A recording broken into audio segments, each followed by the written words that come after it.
Welcome back, Paint Family. Episode 5, the Paint Pod. Um, we got some special people on. I'll bring him straight in.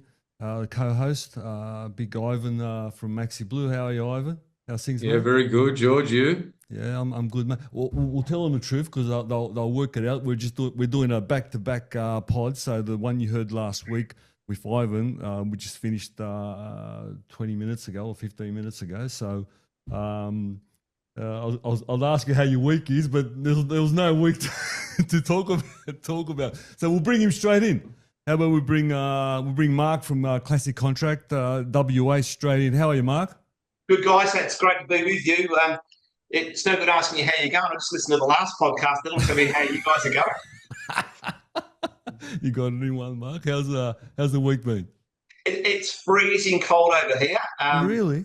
Oh, it is so cold. We've got 2 and 3 degrees, which I'm not used to. So I've got 3 layers of clothes on. I just took the jacket off now to join you guys with the heater on. But yeah, it has been freezing. I thought Perth was the hottest city in Australia. Yeah, it can be, but it's a bit like the rain. You go to Melbourne and it sort of rains, but in Perth, when it rains, it melts down. It So rains, yeah. it's interesting. Yeah, we haven't got a day under 25. At nights it gets a little bit chilly, maybe around 16. But we've really haven't hit cold so far. Melbourne's always cold. I was just there. Melbourne's always chilly, Ivan. Yeah, you copped it 2 weeks ago or last week for the conference. But yeah, we've got mornings of 2 or 3 degrees, but it does warm up to about 15, 16 at the moment. So it's not bad. I wish we're in the 20s. We're by 9 o'clock we're down to t-shirts. How about we get straight into it and talk a little bit about conference? How was your conference, Marky? Yeah, no, it was great. One of the things that I think we're really developing and having been in the program for so long, and I think big shout out to David Andreas, his ability to connect the right speakers in the right format, knowing us innately, the members. We talk about how good conferences are. This was probably the best conference we've ever had, and I think the way David brought all of that stuff together, I think there's an innate skill that he has in being able to bring stuff together. But some of the speakers, the events, the connection. For me, I've always been a great advocate for the conference. To me, it's like a reunion. You're getting everyone together into one spot to have some good times, but then to connect and then go away and learn, implement that in your business, go hard for a year, and then come back again. It was great. Well, some of your favourite speakers? Nick Slavic from the US. What I admired about him was how he talked about that servant leadership, but then the vulnerability that he talked about what's going on with his dad, how his dad was a painter, and things didn't go to plan. He started his own business, and just the vulnerability he talked about how he hasn't, really that family relationship isn't resolved. And I actually sent him an email the other day and just sort of encouraged him to not give up on that one. But I think what's really important for us as leaders, as husbands, as fathers, that what we do impacts the next generation. Yeah. It talks in the Bible about the sins of the fathers. So when fathers stuff up, the chances are the children follow that. And I think what we've got to do is invert that when we make really good decisions and we do things well, we're actually handing the baton to the next generation for our kids to do well. And I thought just the way he talked about that, I've actually sent him an email to say, mate, we'd love, it'd be great for that relationship to be reconciled. But what will end up doing, it'll help Nick's kids. And I think for us as leaders, as fathers, and as husbands, our ability to do really good stuff that helps the next generation, gives the next generation a better opportunity than what we have. You've just said Well said. Yeah, Bravo. you've just sent chills up my spine, mate, because I've got a 24-year-old, as you know, with me every day, and that's been on my mind forever. But lately, a lot, because I'm more in the back end of my career than the start of my career, and I constantly, every decision I make, every move I make, even physically, he's always on the back of my mind, and it relates a lot to that. So you sent chills, and And Ivan, your kids are a little bit young at the moment, but Yeah, I'm sure 10, 12 and 14, but everything's, same. they Yeah. see everything. Yeah. They hear, That's see, they follow everything. Yeah. absolutely. The other thing is if we stuff up, like just own it. Like I think 100%. our kids respect and we develop their ability better when they see that we stuff up and we say, "Hey, made of blue, put your hand up, reset, go again." That to me is just building resilience. At the end of the day, we're all going to f up. Like let's just own it. It's how we recover from I've got a that. big one with my kids to just say, guess what? This is my first time too. I've never been a dad of a 14-year-old before. I'm doing it this time, first time as well. So you got to help me through this, man. Exactly. Yeah. I don't think just to own it and say, "Hey, I've got that wrong." Yeah. And I'm the sort of guy that moves on very quickly. And even recently, a couple of the staff we were talking about this whole thing about sorry and all that, and they gave me some feedback about I don't do it much, but they also said, but when we apologise, you don't really accept it. And I said, yeah, I don't get too caught up with it. To me, it's just a learning journey. So, I don't hold something on you. You don't hold. Let's just learn from it and move on quickly. There's too much time spent, piss farting around rather than just say, hey, we learn, keep moving quick. Let's go, Yeah. Nick Slavic, what else did you enjoy from the conference, and what did you get out of the whole thing as a group? It was great to catch up with like Mark Phillips, and I go back a long way. He was the program manager, 10 or 12 years ago, and there's a part where he walks in the room and I see him from the other side of the room and we embraced. So that was like a massive reunion. We ended up in a cigar lounge at about midnight, just around the corner, catching up and reminiscing with our wives. To me, it's all about relationship. When you come to another state and you've got guys from other states, you can share stories, be vulnerable. The guys in Perth, I think, probably dislike me a little bit because I don't actually like hanging out with the guys from Perth. You can see them anytime, but I can't see you guys, and you can't see Craig Lallard, and you can't see Dan, and there's all these guys that we can't see, that we don't see. And for me, I'm intentional about hanging out with them. I'll catch up with the Perth guys when I'm back, because what it is it's those relationships that, when my ass is in the sling on something, I'll talk to someone in another state more than I am going to be in my own state, because you'll get an objective view and there's the vulnerability comes down because you can share more openly. So what do I take out of it? Meeting more new people, connecting with the people you know, and just living life at conference as best as you can. Yeah. I always say the conversations that I have at conference, subconsciously on such a high level, it's not every day that I have those type of conversations, and that's what we're talking about with Ivan. The conversations I have with you guys are on a separate level. You know what I mean? In terms of breakout rooms, you did Nick. Who else did you do? I did Nick, and I did Nick. Yeah, Nick, double Nick. Yeah, another double like me. Yeah. Did you do? Double Yeah, well, Nick I was supposed to come in another one, and it's funny.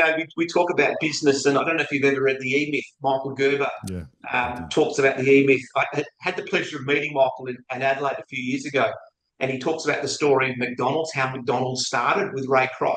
And he talks that ultimately we're technicians, we're painters, we're tradesmen.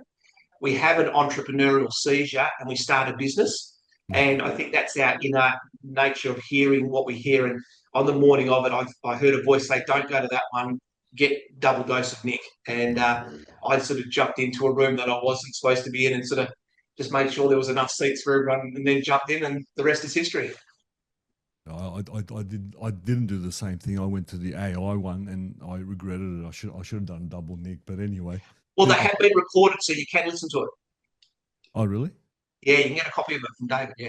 Okay, I will do, because I think the second one was just as good as the first session. So, yeah.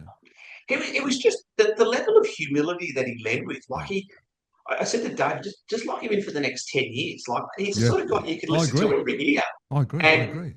Just his level of humility. Like he rocks up with his suit and his tie, and you think, okay, this will be a bit different. And he sort of, you don't often get speakers that engage in the first 30 seconds. And it's like, as he talks, you feel like you're a character in that story. Yeah. And you're just sort of drawn in. And I'm sort of writing all the notes as I want to capture it, and then I realise, shit, I've missed half the notes as I'm listening to the story, and you're trying to you wish you hadn't recorded it to listen to it again, which obviously they have. So I would like to listen to it again, but you just felt you're in his back pocket or in his ute, following him in his journey. You know, It's amazing. He's a great communicator. Do you consume his content online? Because I do. I have from the start. I haven't. This has caused me to. Yeah, I love listening to podcasts and I jump around a fair bit. But he has since sent me some stuff which I'll listen to. But he's certainly going to be a guy that I will follow. Really follow to just keep a loop, because he just, you want to hang out with people like that as much as you can. Absolutely. And the last question on conference: did you shake your backside, your backside at the ball? I didn't see you on the dance floor, mate. Ivan was worried. Ivan was worried about you. I was just sort of hovering around. Yes, I was sitting there enjoying a nice glass of red. But yeah, a couple of times I only jumped in. But to answer your question, no, I didn't. But I've been known to do it. Bloody Travis took all the brownie points, eh, Ivan? Travis took all the brownie points. Travis was great. Yeah. Tell me, Mark, in terms of the business, how did the madness all start? How did you wake up one morning and say, I'm going to be a painter, a carpenter, a builder? Yeah, in my family's got a lot of history in tradesmen, predominantly carpenters and builders. Mm-hmm. And I enjoyed woodwork at school. Then did a pre-apprenticeship. A lot of my carpentry apprenticeship was in the bush, so you'd hang a door and then you'd paint the door. And then as soon as I was with a company that part of their strategy was to employ apprentices so that they could tender for government work. But then as soon as you finish your apprenticeship, you get the chop basically the next day, and then they get the next apprenticeship. So shortly after that, I picked up a contract with the state housing, where we were doing work, including painting. And I found out that in WA it was illegal to paint if you weren't a licensed painter. So, did like a pre-apprenticeship training on that. Got a licensed painter to navigate me through. And then I went and did my painter's registration. It was back then. It was quite an intense, it's like doing everything again for a couple of years. Got my license as a painter. Then did my study in construction and in building. Became a licensed builder. So we operate with what we call a painting arm, a building arm, and a property services. So it's not building and it's not painting. We put it in the property services. So we might paint a building, and then we might maintain it for 5 or 6 years, and then that sort of fits into that property services area. Was that from day one? How did it all? Yeah, so I just basically went out on my own as a subcontractor with a nail bag, a paintbrush, and fiddled around, and then it sort of evolved into 2 or 3 years after that. We thought we better name this something, which it became Classic Contractors, and away we went. How long ago was that? It'll be 95, I think. Yeah, 1995. Fair while ago. When did you start having clarity in terms of you knew the direction of the whole business as a whole? Yeah, probably not in the first 10 years. You're fiddling around doing stuff that you enjoy doing, and it's a bit like eating an elephant. This big hunk of meat rocks up and you chew like hell. I think it's not the clarity we have as a 50-year-old. We wish we had that as a 25-year-old. Absolutely, yeah. Because you look at things and think, I'd do that a bit differently, and I'd do this. But for me, I think it's just, I reckon I'd be a real shit as an employee, right? So I think it was just a natural progression to own your own business and then develop it. We've got 35 staff and, we'll turn over north of 10 million. I think a lot of this sort of stuff just evolves and it just moves into that direction. That's interesting. I asked Ivan, and he's done what he's done up to now without really marketing. Is that the same as you guys? Yeah. What we end up doing, we sponsor a football team or we do something and we disguise it as marketing, but we're really giving them a donation because we follow that footy club. Yeah. And then we say we're marketing. We're a lot more intentional on social media. And one of the things that I've learned is the best marketing you can do is the story behind what you're doing, how you're doing it, or someone you're supporting. I think that's the best marketing. So I don't think we've been intentional. We're more intentional about it now than we used to be. But that's probably, again, being involved with things like Dulux accredited and knowing what you should do and what you need to do probably gets you on that course of doing it.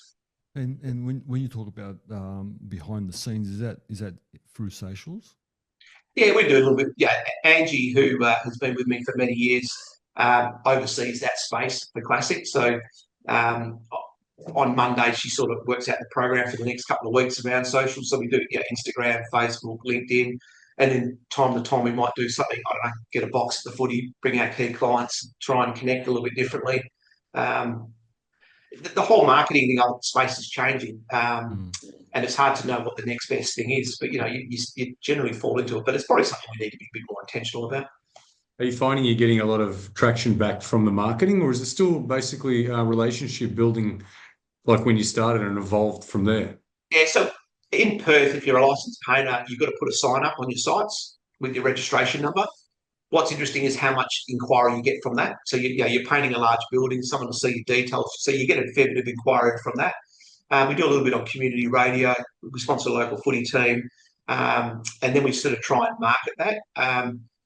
What I find is your best marketing is doing a great job, and then the referral that comes from that.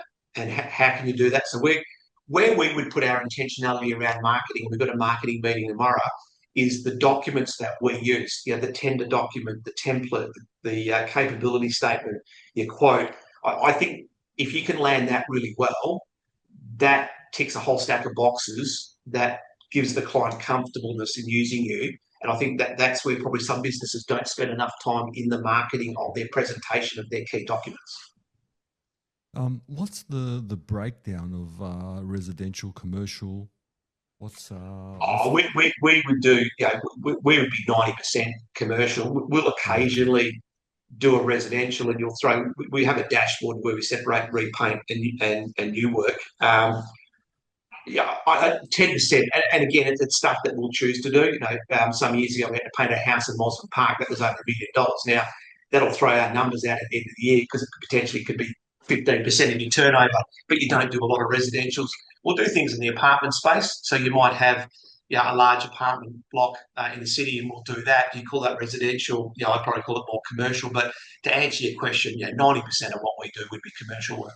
So that's based more commercial, based on more relationship. If you want to you're in competitive tendering mode. What I think relationship does is give you the opportunity to negotiate that at the next level.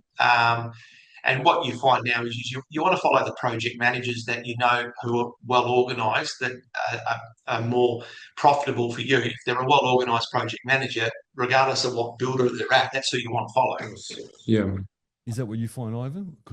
Same thing. It's people, and if you can work with somebody very, very well, and like Mark just said, if you're profitable with that person, they're organised, they're easy to deal with. Problems become solutions very quickly. There's not a lot of problems. There's just solutions on both sides, and you find that they're the people that you want to keep working with. So mostly employees. So tell me about your. Do you run SOPs? How in depth do you go in that? Because I know Nick does go in depth. Nick Slavic does go in depth with all that. So when we recruited 4 key areas. So we call it the classic 4 Cs. So competency, culture, chemistry, and compass. So what you're wanting is someone who, to answer your question, yes, we do. We have role descriptions and documents like that, but I want to get a feel on someone straight away. How competent are they as a painter? Then from that, are they aligned with our culture? And then chemistry. How are they going to get along with their co-workers, the customer, the suppliers? I've got one guy who just wants to blue all the time. But I love he's so protective of Classic. He'll have a punch on with a client, but you've got to try and moderate that. So does he fit?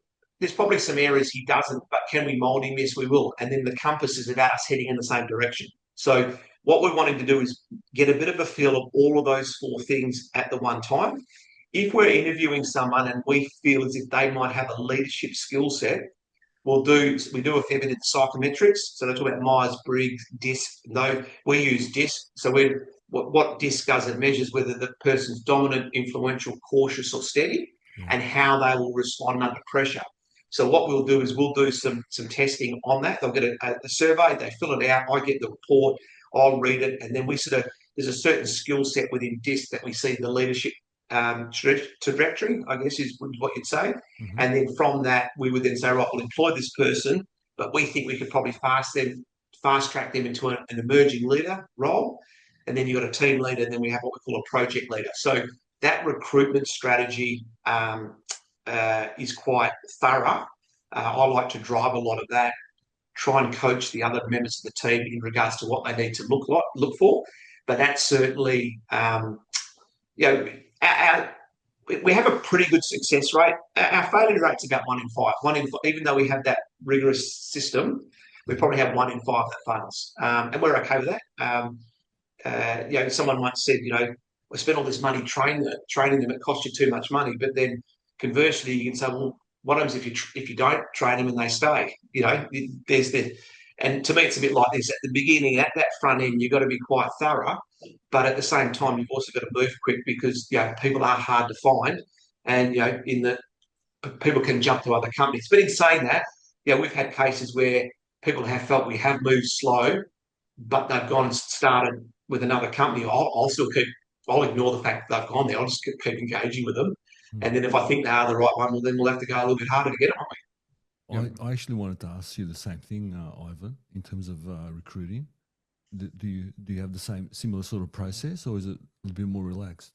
We're a little bit more relaxed. We're often told by everybody else in the industry that we need to step it up. I'm still very personable on that. I still have the handshake and the coffee and let's talk. Let's talk about everything apart from painting, get a good feel about who the person is. Like you said, as a human. As a human, yeah. Like Nick says, decent human beings, yeah. Trying to figure that part out. And if I feel that they are respectful, my biggest thing is respect, and a respectful part of being human, the interaction, then we can start talking about the painting element. That for me comes second. Yeah. You both have got strong leadership in the field, on the ground. Tell me about that, Mark. Tell me about So just closing out that recruitment, I think competency and culture. I push probably to that competency and then go to culture, where Ivan's probably going into the culture and then the competency. Yeah. I think they work hand in hand. I think you've got to have both fairly high. But I like we'll always start. Pop in, have a coffee, let's have a chat. And I think something Ivan just said there, I think it's really critical, is you'll learn a lot of that stuff in that sort of casual coffee mode and then set it up a bit. And that's what we do. To answer your question, George, leadership style, I'm probably a bit more dominant than most. That has some upside, but certainly has some downside. If you look at my profile on DISC, I'm sort of that, what they call dominant influential style. And then under pressure, I have a cautiousness about me. It wasn't innately who I was growing up. Our personalities are generally formed by the time we're about 14. What does change is our emotional intelligence. And one of the things that I learned very quickly was I used to employ a lot of people like me. So if you have a lot of dominant people together, you're just going to be bang, bang.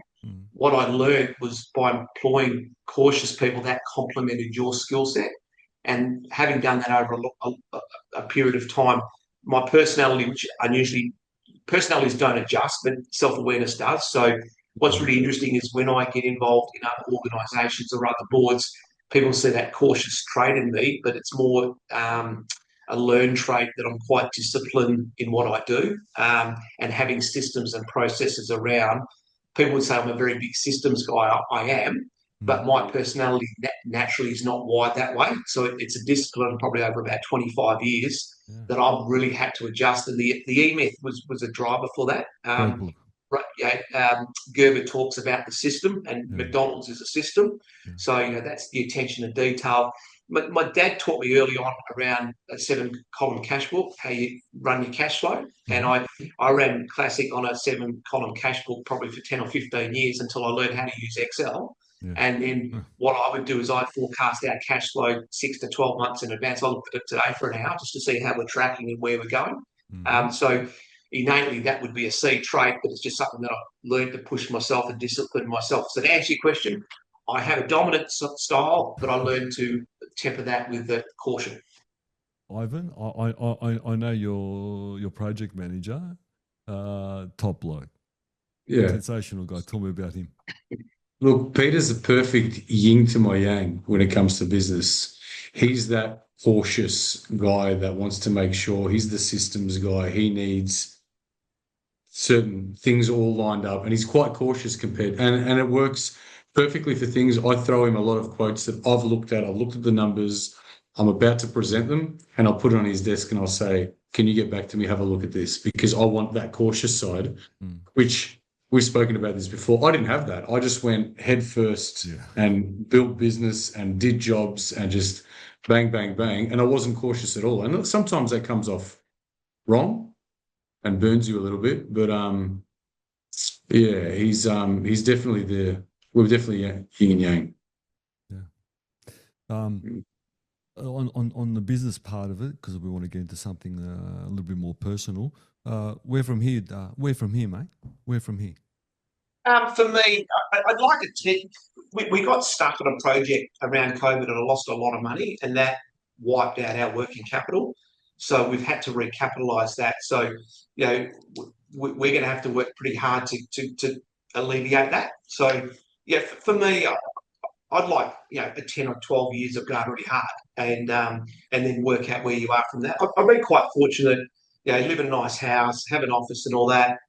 It's just that unfortunately we had to put a bit of debt onto that with that challenging project during COVID. But again, I think someone once said, I know what it's like to have a lot. I know what it's like to have nothing, and I learn to be content somewhere in the middle. And I think if we can live our life in that space, I think that's what the next 10 years looks like for me.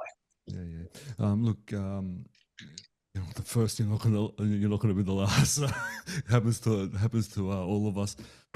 Let's move on to something quite personal to, I think, both of you blokes, and definitely to Travis.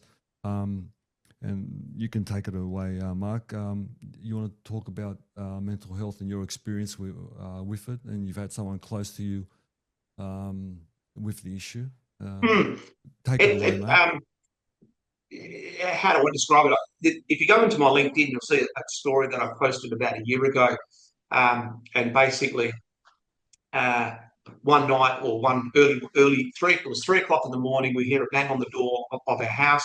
We think someone's breaking in. We call the police. I realise it's my 79-year-old father. And he'd just been informed that my brother had taken his life. He didn't know what to do.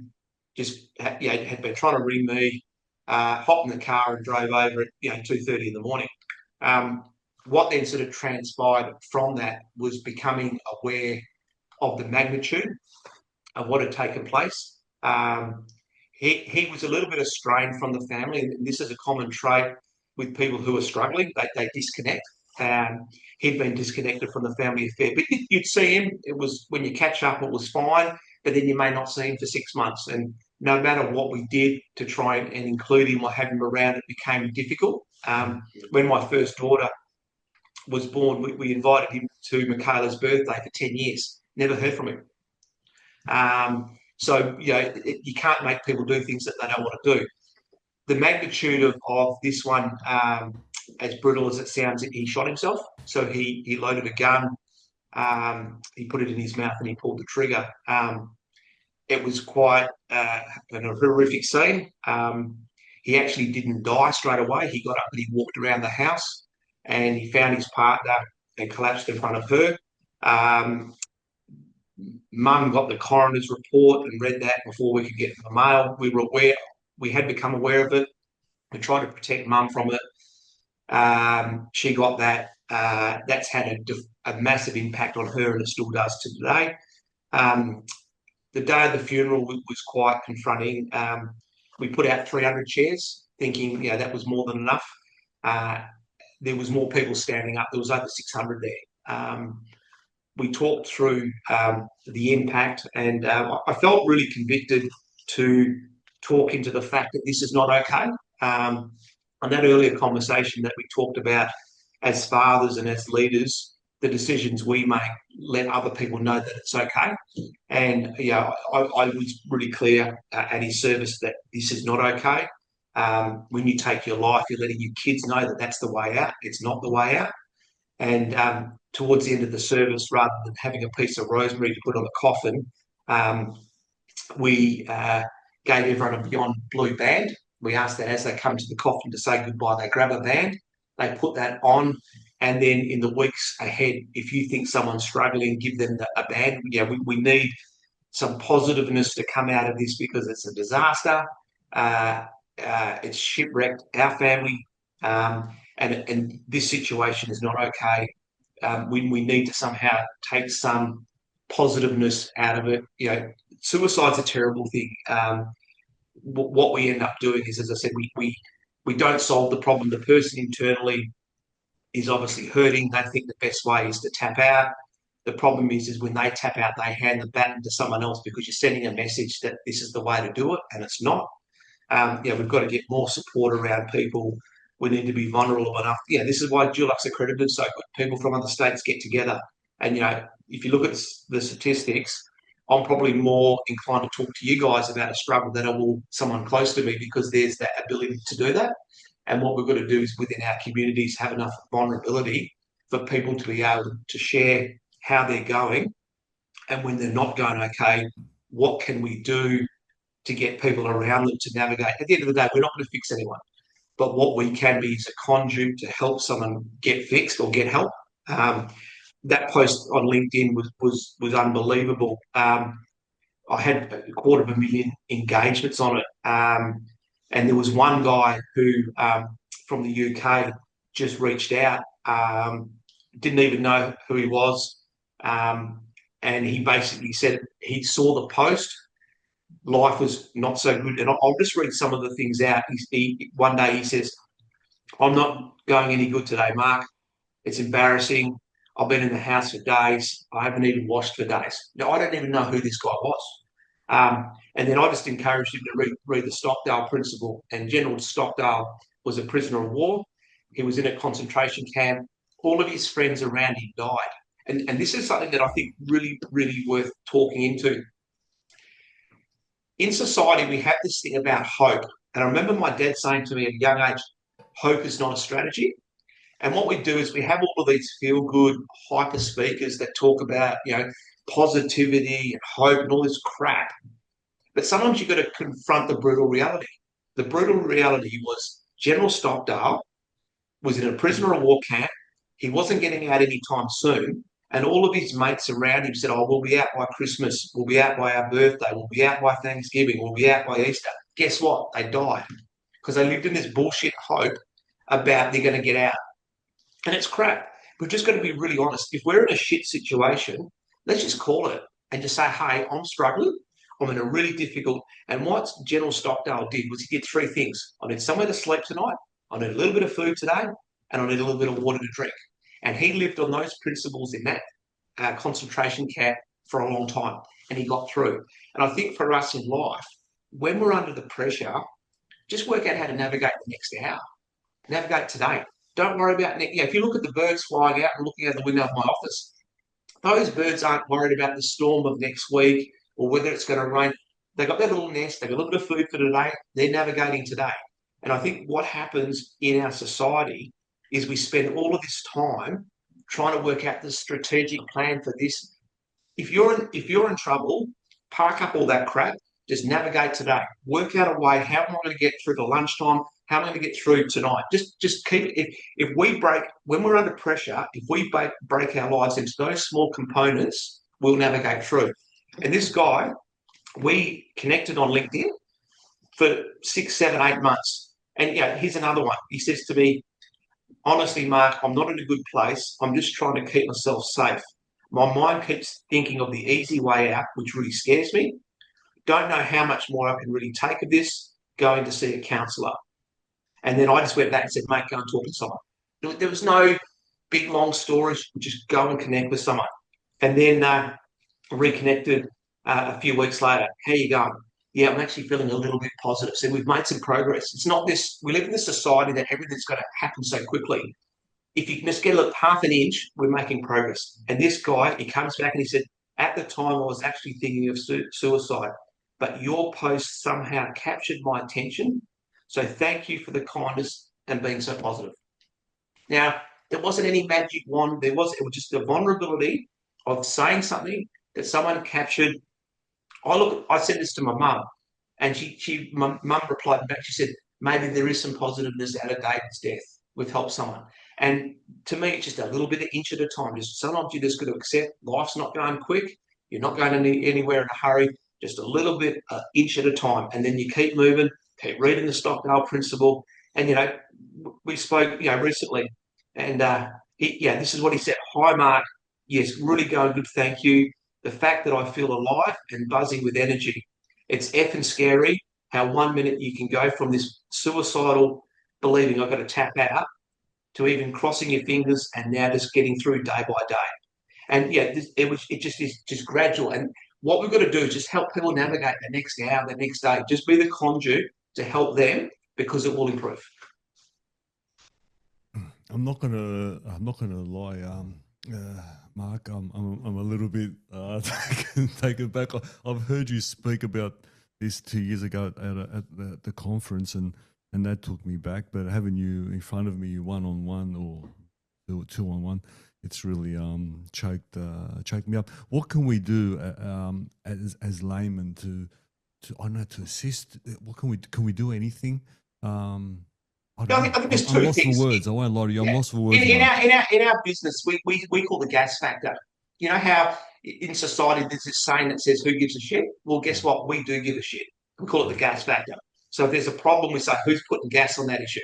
So we do give a shit. And I think what we've got to do is make sure that we care for people and then help them get to that. Yeah, when we're not the doctor, we're not a physician. How do we? If my job is to get him in the car and take him to the doctor, that's just something. Again, it's if we take an inch at a time. What's the little thing? Maybe it's taking them a meal. Maybe it's grabbing a beer. Like we overcomplicate it. Let's just peel it right back. Let's get it simple, and let's help them. We're the conduit to get for them getting help. Can I bring you in here, Ivan? I don't know if you want to share your experience, but I'll just bring you in here because I need a second. Yeah, look, our experience, I think, came out, and I don't know if Mark, if you remember, but when you got up there at conference 2 years ago to tell your story, my 2IC Pete, who sits behind me in the office, he's not here this evening, but he got up and said our story, like one of our first apprentice in the company, who was with us for 10 years. He started as a 17-year-old, committed suicide at 27. And it was 3 years ago, and it was the whole company, and we were all in the thick of things, and we tried our best to get through it. I mean, I spoke about this, we had that Life Changer program about a month ago down in Tasmania. And I spoke about it there on the last night of Life Changer, that what happened in our company and what happened to poor man and his poor kids and family now live with all of that. And we think of him often. We mention him almost every day at work still, every couple of days, because it impacted all 2 dozen guys at the time that we had working with us. And it was a big deal. And we all cared. We all gave a shit, but he still chose that path that he went on. And it was really difficult, It must be such a dark place that people get so stuck that they see that that's the only alternative. And I think we've just got to be in tune that if people are struggling, it might be a coffee, it might be putting your arm around them. It's just, inverting that, give a shit. Like just be intentional about making sure you give a shit. That's what it is. You know what I find intriguing? We've all been to dark places, very dark places, some of us, but to actually go to the ultimate is a big step. And I'm not going to tell you in my life I haven't sat in the corner, curled up, thinking a lot of bad thoughts. But what would it take to get you to it? Not intrigues me, not it worries me, but baffles me. I don't know. Every time I hear it, I get a lump in my heart here and just trying to work in why. Mark, how are you with all of it now? How are Yeah. you going? Yes, Yeah, please. I sort of carry a mixture of emotions. Like sometimes you feel quite sad about it. Then other times you feel a bit pissed off, thinking, little bastard, what did you do that for? Like you have these sort of mixture of, sometimes I get quite angry about it, thinking, like, what the hell were you thinking? Like you've now given us the problem. Like, and so I think as a brother, you probably look at it different than you do as parents. Mm. Like my mum, it really still knocks her around to today. My dad's a bit more considered. It sort of reflected. And I haven't spoken to my dad about this, but I will do. We have dinner every Thursday night, so he just recently turned 81. But yeah, he did. Yeah, turned 81, and he lost his dad when he was 17. His father, he went in. His mum said to him, "Hey, go and wake up your dad." And his dad had passed away. He died during the night of natural causes, and it sort of struck me, losing your dad at 17, and then losing your son when you're 79, like that's a different environment, and um, that would be pretty tough. So to answer your question, I think about my parents a lot and how they're tracking. So I go through this sort of periods of sadness, but then sort of annoyance that he did this and he's checked out. So yeah, I jump between sort of those two spaces probably. Was he married? Hmm? Was he married? No, he wasn't. No. So he didn't have any children. And this was part of the challenge was that I think what happened was it was an identity. He had saw all his mates not only had were married, but they had grandkids. So what was really interesting, I said earlier when we were talking about that, we'd invited him to Michaela, my oldest, to every one of her birthdays for 10 years.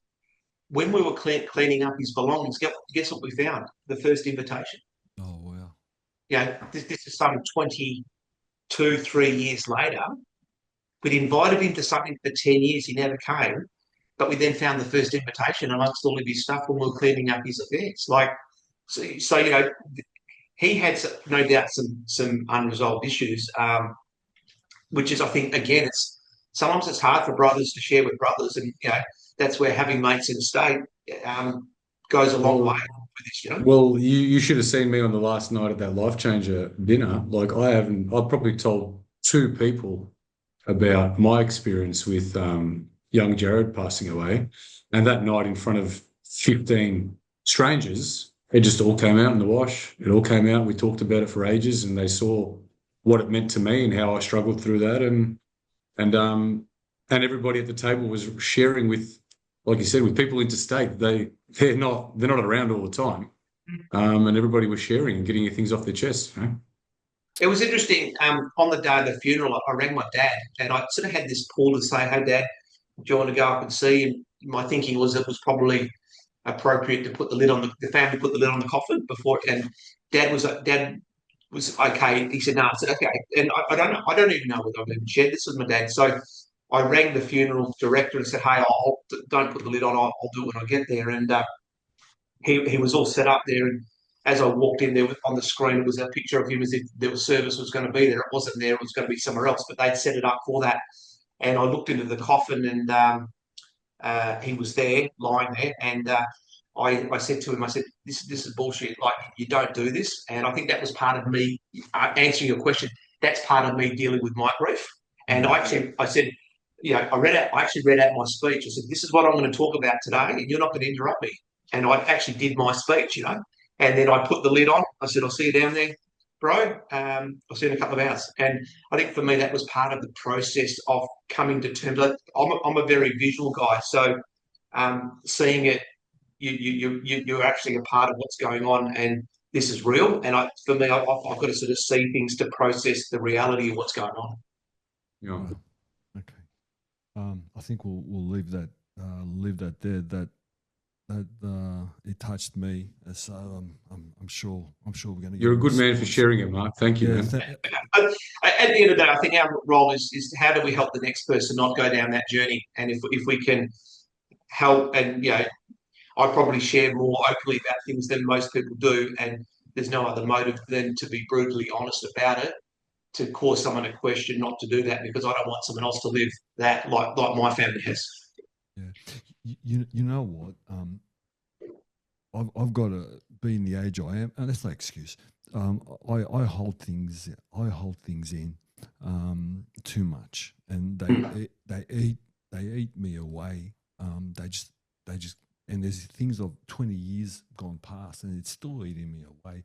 I'm not a very good I don't know if you communicator, but to sit down with my wife, especially my wife, which she should be the conduit for me for my release. You know what I mean? I don't do it, and it builds up, and then it explodes in different ways. And people like my son Costa cops it on site, or people around me cop it on site. Ivan's going to cop it now in the next couple of years. But yeah, it's not a good thing. And I noticed that the kids, my kids are 24. They're more willing and more open, and they talk about things much more. And they call your bullshit out. We never used to do that. I was petrified. Exactly. I was petrified of my father. I still am. He's you know what I mean. So it's interesting. That's interesting. We have another term called a PIS, Passion Intervention System. And what actually happens is that the passion can build up for good or for bad, and there needs to be an intervention. Yeah. And so we'll actually talk about that needs a passion intervention system. And I think what you're saying there, George, is it's our ability. For some people, it's going for a good 20K cycle, it's going to the gym, it's talking to someone, it's having a glass of red. Yeah. I think you've got to find what is the thing that relieves that pressure valve so that you're not stuck with the potential situation that you lose control with. I think you said something before that by the age of 14, our personality is formed. I think, is that what you said? Yeah. Yeah. Well, again, we're similar age, Mark. I think I'm a little bit older than you. And the people we grew up and our father's generations, you know what? If I think that I'm closed up, you should see my dad. I mean, closed up. Gee, it's like locking things in the vault. I see Ivan's laughing because we come similar culture. Yeah. I don't think I've ever really had a conversation with my dad. That's how much it is. He screamed at me and done what Dad's done from that era. But yeah, again, no excuse. But anyway, you know what? I think we will have you back on, Mark, and this time, Ivan's organising for the whole board to come on soon. Right. The whole accredited advisory board, and we'll be talking about issues in the industry and early day issues of growing a business from $500 to $1 million. That will be the agenda, and hopefully Ivan will make the phone calls because I don't think anyone's going to answer my phone calls. I'll get Travi on, but you can do the rest, Ivan. No problems. I'm not sure when's that. I'm not sure when that is going to happen, but I'll send you a text and email and give you some times, and we'll get the whole board and we can have a high level conversation. Be like a United Nations. It's going to be interesting getting all of us on. I'll tell you what, I'm not going to MC that one. I think I'm going to give that one to Ivan because I don't think I can control that board. Actually, you know what? I think we're going to get. Is it Dan from Queensland? Yeah, Dan from Brisbane. Yeah, we'll get Dan from Brisbane. We'll get Travi, and I think that's probably there'll be too much of us. We'll get those two on. And is there anyone else? Well, that's it. I think it's the five of us and the big boss. Need to get our mate from Tasmania. Oh yeah, that's right. Yeah, we'll get him. But on Tasmania, they get left behind. Always. Poor Tassie. We're gonna have, when they open the new stadium, we're gonna have to go, Mark. That's a good idea. It's a great idea.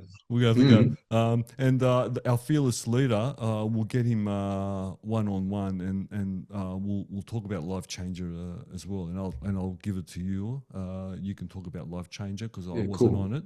And we'll get Andreas on, and you can go to town on him. Did you like his photo, the little chat group yesterday? Amazing. The in the shower photo? Yeah, that was fun. Who did that originally? A bit of AI on that one. Yeah, a bit of AI. Be very, very careful with those, Mark. Mark, you might get yourself into trouble. Always pushing the boundaries, boys. Always pushing the boundaries. To wrap up, I've got some quick fire fun questions, Mark. So Ivan just went through it. So let's see how you go, mate. Okay. Mate, if you're hosting a dinner party and you had you wanted to invite 4 people, dead or alive, who you got for me? When I was a kid, I wrote a letter to Sir Donald Bradman, and he replied back, and it's hanging up in my office. So you'd have the Don there. Donald Trump. You want to know what's going on in that head? And maybe we spice it up and have Putin and Zelensky together, and we'll just see whether we can resolve that one. You'll have it all in brawl. You'll have it all in brawl, mate. Mate, summer or winter? Summer. Summer, man. Chocolate or vanilla? If it's got to be dark chocolate. If it's not dark chocolate, it'll be vanilla. Okay. Not milk, not in a milk chocolate. It's going to be dark. Okay. So, sweet or sour? I think I know this one then. Ooh, probably sweet. Sweet. First job? I had a push bike. I built a trailer and I put a lawn bar on it. We mowed the lawns around the street. Entrepreneur. He's an entrepreneur, man. First car? Datsun 1600. What year was that? Oh, so I would have got that probably 1980. It would have been a it would have been a car built in the 70s that I got in the mid 80s probably. Ivan, I had a Ford. This guy had a little Datsun. How did you have a Skyline? Skyline, man. There was saved up my money and bought myself a Skyline. It was. You usually look like a Skyline brother too. His first car was a Skyline. I mean, say that. It's amazing. It's amazing. Hey, western suburbs of Melbourne. What can I tell you? Same as Sydney, western suburbs. Everybody had a Skyline back in the day in the west of Sydney as well. Ivan, peanut butter, mate. Smoothie or crunch? Smooth or crunchy? Probably crunch. Crunchy. Okay, mate. Are you a night owl or are you early to bed, early to rise type of guy? I can sometimes fall into both traps, but if I had to pick one, I prefer the early mornings. Early mornings? Lovely. Mate, favorite band, song, or style of music? Anything that has Australia, like Vegemite sandwich. Like I just love anything that's pro-cool music around Australia and being an Aussie. Bit of down under, yeah? Absolutely. Yeah, good man. Mate, favorite movie? Crocodile Dundee. Yeah, of course. Could be more than one, but Crocodile Dundee. What drives you, Mark? I think excellence certainly drives me, but I like a combination of excellence and speed. If you can really achieve something by going fast and having excellence around it like that, that's really good. Excellence and speed. I'm going to write that down. Excellence and speed. What scares you? What scares me? I think if your children aren't going good, if your children are struggling like that, that's not good. And lucky last, what do you want out of all this? To leave the world a better place for the next generation than we are. That's beautiful. I'll tell you something funny. That last question, delivered differently. Ivan said the same thing. So I got this funny feeling if I ask most of the accredited board, they'll give me a different version of the same answer. Anyway, thank you.